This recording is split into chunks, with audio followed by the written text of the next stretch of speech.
Hey everyone, I'm Paul, also known as Pabro. And I'm Andre, also known as Meddler. Today is May 4th. May the 4th be with you, if you observe. I observe. Alright, anyway, we're here to talk about Season 2, Act 2. To kick things off, we wanted to give you a little bit of info about our new champion Locke, who will be slinging nails and taking names on the Rift in patch 2613. It's not time for Locke to step completely out of the shadows just yet. But let's just say that if you're a fan of assassins who offer high burst if you get your setup right, Locke might be your next main. Outside of Locke though, we have an update to ARAM Mayhem, and the team will talk about that right now. Howdy gamers, I'm Phlox. And I'm Eduardo Cadmus Cortejoso, and we're here to talk to you about ARAM Mayhem. To start, we just wanted to let you know that it's been such a fun ride working on Mayhem since its launch in October.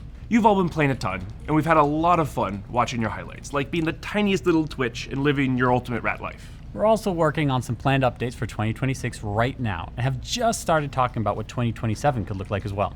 Speaking of which, let's talk about the update that will be going live in 2612, as well as some of our longer term goals for updating Mayhem moving forward. First up, we're removing the trait system. Our intention was to give you more ways to strategize when picking augments. Plus, it could provide some wacky alternative playstyles you'd never think of, like Stackosaurus Yumi, for example. But rather than providing increased strategy, it often felt like you lost options because it was trolling not to choose a traded augment. And on top of that, beyond this illusion of choice, it just feels giga bad in games where you just get unlucky and can't level up any of your traits. At the same time, we know that some of the trait effects have actually been really fun to play around. So while we're scrapping traits, their effects will continue to live on in the form of new augments. So don't worry. You'll still get to go wee woo, or get an absurd amount of stacks in your game. Outside of removing traits, we've also got some changes to augments, including around 50 new ones. And in addition to more of the augments that you've come to know and love, we're also adding an entirely new kind of augment, ability augments. These ability augments will help enhance champ abilities, and can manifest very differently depending on which champion takes them. One example is multi-shot, which splits projectiles, shooting them in different directions. So if you take this on Blitzcrank, you might grab over half the team in one hook. Or if you take it on Vel'Koz, you can fire 3 plasma fissions, with each splitting into 2, so you can do some next level geometry and proc your full passive in one ability with the proper triangulation. Our goal for Mayhem is to keep the fun, fast-paced experimentation while adding a healthy amount of variety with each update. We'll be doing these thematic updates with augment drops, balance updates. Balance within reason. And within reason. And we'll continue to experiment above all else. We want Mayhem to be home for the memers, the dreamers, and everyone who just wants to find that chaotic fun that the mode can offer. That's just scratching the surface for what we have planned for Mayhem, but you can find more in the new dev blog that we released today. In other ARAM related news, we're going to try something out in a couple of regions for a few patches.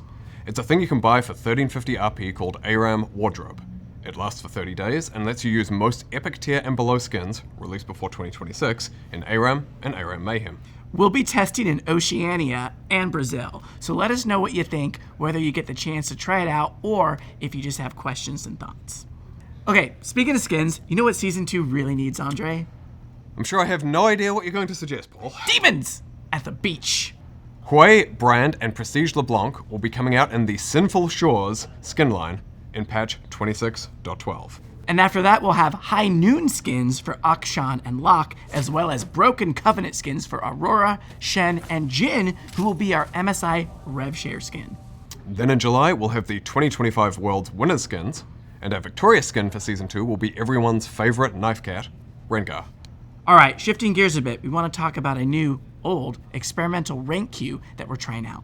Ranked 5s will be running at set times on weekends from June 26th to September 6th. We know that for a lot of you, playing as a full 5-stack is how you most love to play League, and we want to explore more ways to give 5-stacks shared competitive experiences outside of Flex, which isn't always against full groups. Although you'll need a full group to queue, you won't always have to use the same group every time, so you're free to play around which of your friends are online, rather than needing to pre-schedule with your squad. And if your group has a pretty wide range of ranks, don't worry. There won't be any restrictions on group ranks, so you'll be able to queue with any of your friends. Now, you might be wondering, why just set times on weekends? To get a really good ranked 5s experience, we need to match equal skill teams together. When we previously had ranked 5s as a queue that was on all the time, we didn't consistently have teams of similar skill queuing up at the same time. That led to some pretty uneven matches, which caused people to stop queuing up, further exacerbating the problem. Therefore, windowing helps us get both better matchmaking and better queue times. In addition to better matches, this allows you to find games faster, with more people playing at the set time. We're still experimenting with the queue, and we'll see how it performs, and of course, keep an eye on your feedback as we go. You can learn more about it in a dev blog that's out now, so be sure to check it out. Next, we want to talk a little bit about some additional improvements we're making around game. We've been doing work over the past few months on penalties for disruptive and harmful communication, and starting this act, you'll be able to directly report abusive communications in your DMs. We're also working on a new system that will make it easier to track what honor-related systems you do and don't have access to, like honor rewards for the Battle Pass, chat restrictions, or queue restrictions. We'll be tying this into some upcoming future features as well.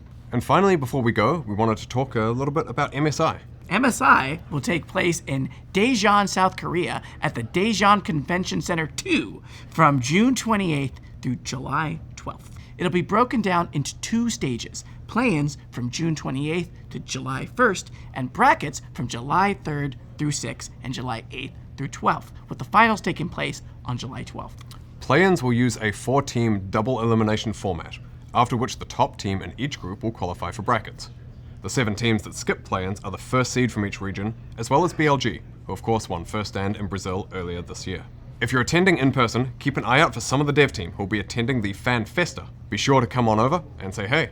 You'll be there, right, Paul? I sure will, Andre. So if you see me, don't be shy. Come on up and say hi. Love the rhyme. Thank you. We'll also be doing pick'ems and crystal ball for MSI this year. So start thinking about your picks before they open on June 17th. And be sure to tune into finals, where we'll have a sneak peek at some of what we have coming for season 3. Alright, that's it for us today. Be sure to check out the dev blogs, send us some Locke fan art when he's out, and we'll see you on the Rift, or causing some chaos and mayhem. Bye. Thank you all.